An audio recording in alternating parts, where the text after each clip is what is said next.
Aucun président de la République en exercice pendant la 5e n'est venu faire une visite présidentielle à Vichy. Donc ça montre bien qu'il y a un problème. Immédiatement après la guerre, il y a eu vraiment une crainte que la ville soit complètement stigmatisée et presque exclue de la communauté nationale. Et cette peur, elle est restée. Le maire de Vichy, il a raison, m'avait pris à partir en disant vous faites de la mauvaise publicité à ma vie, donc je m'excuse auprès de Vichy. Vichy, c'est 2000 ans d'histoire, c'est pas 4 ans à 1940-44, d'accord? Donc c'est un peu abusé, on va dire, parler que de ça.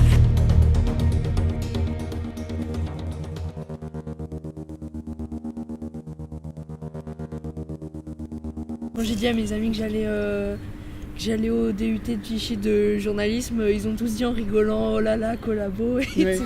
C'est vrai que nous, en cours, on a toujours vu régime de Vichy. On a toujours entendu le mot régime de Vichy. Et à Vichy, justement, c'est le truc qu'il ne faut pas dire. Ils disent il faut dire régime de Pétain parce que c'est très mal vu de dire le régime de Vichy. Et quand on essaye même d'en discuter un petit peu avec des habitants de Vichy, il y a toujours un petit problème au niveau de l'ancienne génération, ceux qui sont plus près de ces années-là. Je pense que ça nous a beaucoup influencé en fait. Moi personnellement, quand je suis arrivée à Vichy, je connaissais pratiquement rien d'autre sur Vichy que l'histoire de Pétain, collabo et tout. Je connaissais les Bourbons après, mais je savais même pas que Vichy c'était une ville thermale en fait. J'étais très mal renseignée. Genre, je savais même pas qu'il y avait de l'eau à Vichy. Mais il y a aussi les laboratoires L'Oréal, Vichy Laboratoire. Ça aussi, les laboratoires Vichy, cosmétiques.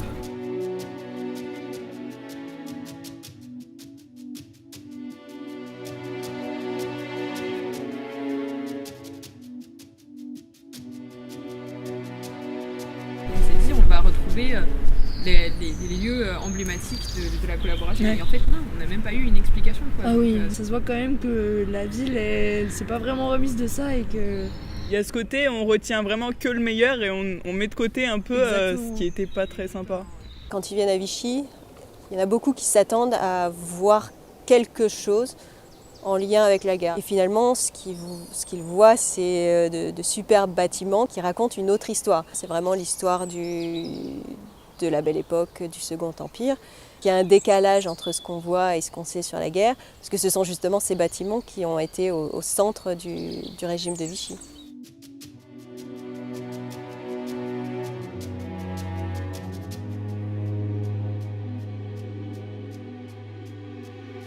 Tout le gouvernement était logé où j'habite moi, au Majestic.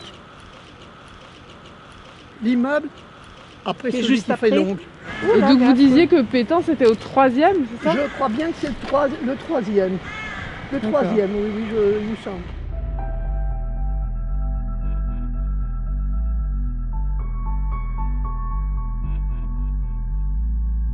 Je pense quand même qu'au Majestic, personne n'a été tué. Il y a d'autres immeubles où il s'est passé des choses très moches. Mais là, on n'y met pas des plaques non plus. Les gens qui veulent savoir savent. Puis ceux qui ne veulent pas savoir, c'est pas parce que vous mettrez une plaque sur un immeuble qu'elle... À ce moment-là, vous amènerez peut-être des tensions, parce que peut-être que dans l'immeuble, il y aura des gens qui seront pour et d'autres qui seront contre.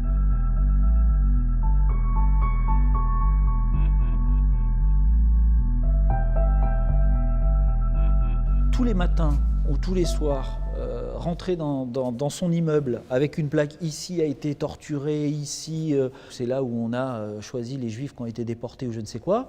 Raser le bâtiment, ça ne solutionne pas le problème, on ne va pas raser toute la ville. Voilà, c'est une ville qui vit, on n'est pas une ville musée. C'est pas un sujet que vous évoquez souvent ici en tout cas? Jamais. Ça fait longtemps quand même, vous vous rendez compte?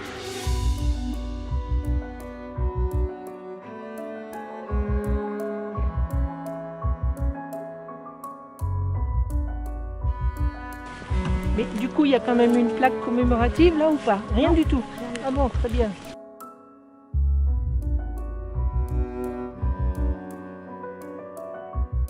Je trouve ça un peu dur, quoi, quand même. Qu'est-ce qui est dur? De ne pas le signaler, parce qu'il a quand même sauvé la France en 14 la Première Guerre. Donc, déjà par respect pour ça. Maintenant, si on n'est pas d'accord pour le reste, Vichy Vichy n'est pas un lieu de pèlerinage pétainiste. Alors c'est sûr que de façon individuelle, il y a des gens qui doivent venir pour voir l'hôtel du Parc et pour se souvenir du maréchal Pétain, mais c'est extrêmement marginal.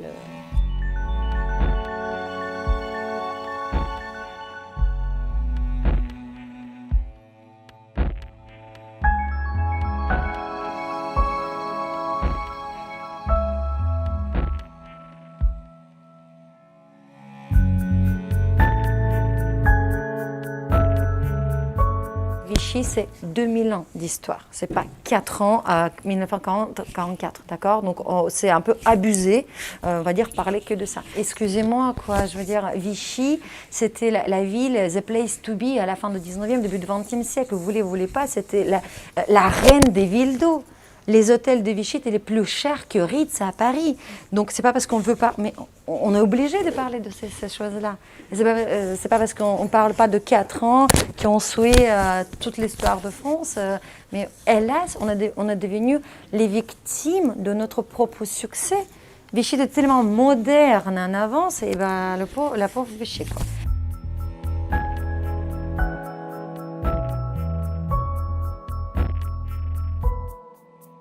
L'Office de tourisme a décidé d'intégrer la visite à son offre de visite et depuis c'est une des visites les plus populaires et c'est pour ça, je pense que la ville a mis en place une deuxième visite l'année dernière sur la Résistance. On parle de choses tristes. Exemple simple, on va chez vous invité en dîner, vous n'allez pas parler de cancer de votre grand-mère, quoi. Vous voyez, donc non, c'est pas un tabou, je pense pas.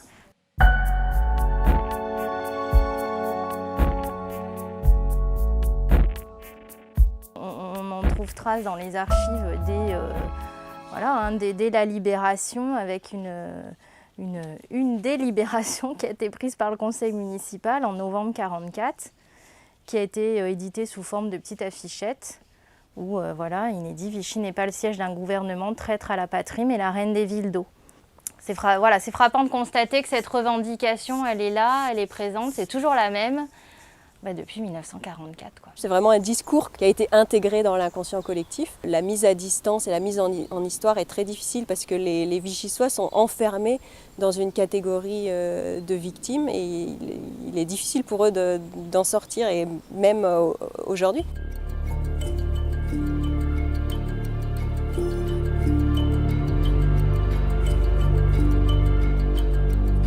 Dès que je m'exprime sur tel ou tel sujet au niveau national, sur les réseaux sociaux, on dit bah, ça ne m'étonne pas, c'est le maire de Vichy ou inversement, etc. etc. C'est-à-dire qu'il y a cette stigmatisation permanente et cet amalgame permanent et qui est complexe parce que, alors on me dit oui, mais il y a d'autres villes comme ça qui portent un nom compliqué. Quelle autre ville en France ? Il y a encore 2 ans, on est parti avec mes collègues à Paris au salon de tourisme et quand on arrive, une blague à 2 balles, sur notre stand, maréchal ne voilà. Donc vous voyez, donc c'est marqué Vichy. Donc il y a encore des gens qui sont humour un peu mal placés. Je pense sincèrement que c'est un ressenti, c'est un poids que les Vichysois s'imposent presque à eux-mêmes. Aucun historien va arrêter de dire régime de Vichy. C'est comme le discours victimaire, c'est quelque chose qui est ancré dans la ville depuis la fin des années 40. Il y a un côté, c'était Vichy, donc c'était pas la France. La France, elle est restée pure et la France, elle était à Londres, elle n'était pas à Vichy. Et il y en a beaucoup qui ont perpétué cette tradition-là encore ces dernières années. Quand le président de la République actuelle, je le redis, met dans une même phrase en introduction d'un discours Vichy et les nazis, ça fait plaisir. Vous croyez que ça nous fait plaisir ? Sur ce plateau des Glières, il y a 75 ans, des héros ont résisté à l'occupant nazi et à ses complices de Vichy. Et à cette occasion, je me suis permis d'écrire et même on avait fait une pétition avec une carte postale envoyée par les Vichysois qui pouvaient envoyer directement à l'Élysée et ils sont plusieurs milliers à avoir envoyé la carte postale d'invitation au président Macron, lui disant voilà, Vichy c'est pas 4 ans de cette histoire, Vichy c'est 2000 ans d'histoire et Vichy c'est en ce moment une candidature UNESCO portée et soutenue par la France. Donc, Monsieur le Président de la République, venez soutenir cette candidature UNESCO et nos 2000 ans d'histoire, dont cette période-là.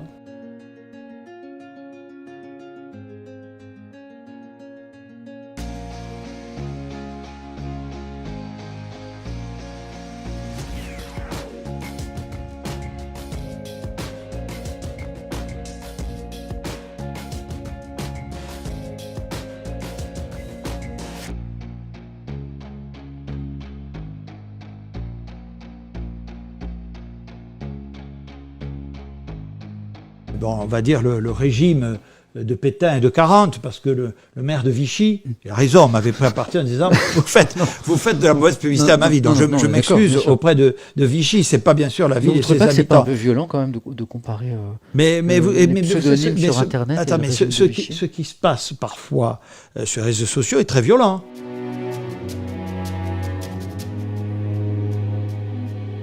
À part De Gaulle, effectivement, dans les années 50, et Giscard, mais sur une thématique qui était thématique aménagement du territoire, et de surcroît, c'est le local de l'étape. En tout cas, aucun président de la République en exercice pendant le 5e n'est venu faire une visite présidentielle sur la thématique de la mémoire à Vichy. Donc ça montre bien qu'il y a un problème.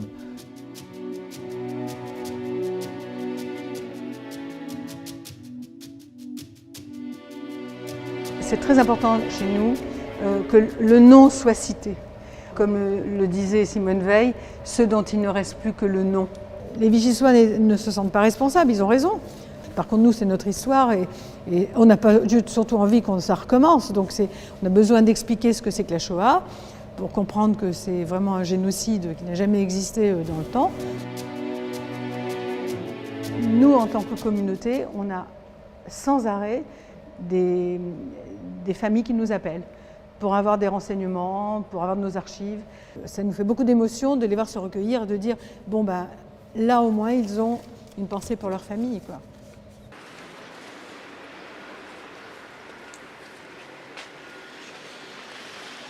Gerbe de monsieur le maire de Vichy et madame le sous-préfet de Vichy. On a inauguré avec le maire de Vichy le square de Michel Crespin.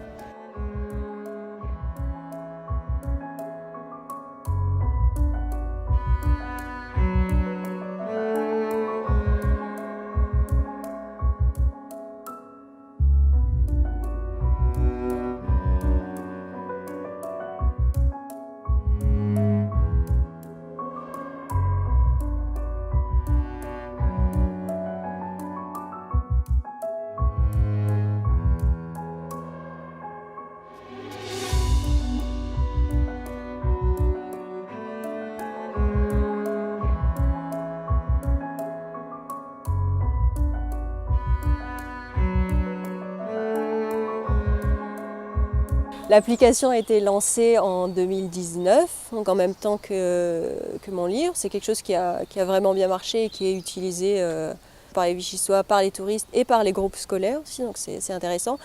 Et l'Office de tourisme qui veut justement travailler sur cette période a eu l'idée d'utiliser l'application pour créer un parcours fléché.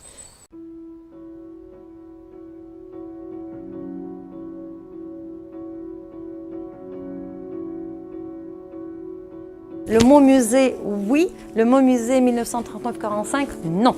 Il y aura une partie, peut-être 2-3 pièces dédiées, vraiment, parce que c'est un hommage aussi à ces gens-là, aux résistants, aux gens qui ont sauvé d'autres gens. Mais le musée sera dédié à toute l'histoire de la ville globale. Et c'est ça que nous compte. En fait, à mon avis, à Vichy, c'est ça le problème. On ne peut pas vraiment commémorer le régime de Vichy, mais on peut en parler. Et je pense qu'il faut que la ville, plus qu'un lieu de commémoration, devienne un lieu de connaissance. Déjà de poser le principe de ce musée dans la ville, le fait de dire, ben voilà, on parle de tout cela, mais on ne peut pas le faire seul. Le jour où le président de la République viendra à Vichy, lui ou un autre, faire un discours comme Chirac a fait sur le Val-d'Hiv, il y a plein de choses à expliquer autour de cette époque-là et qui doivent être portées au plus haut de l'État. Pas portées par le maire, pas portées par les Vichysois, mais portées au plus haut de l'État. On progresse lentement, mais il faut arriver à assumer ces termes. Qu'on parle du recensement, des spoliations, de la collaboration et de la milice. Pour les Vichysois, c'est très dur parce que c'est normal, ils n'étaient pas là, ils n'étaient pas concernés. Maintenant, la deuxième génération ne se sent plus responsable, donc elle peut aborder le sujet.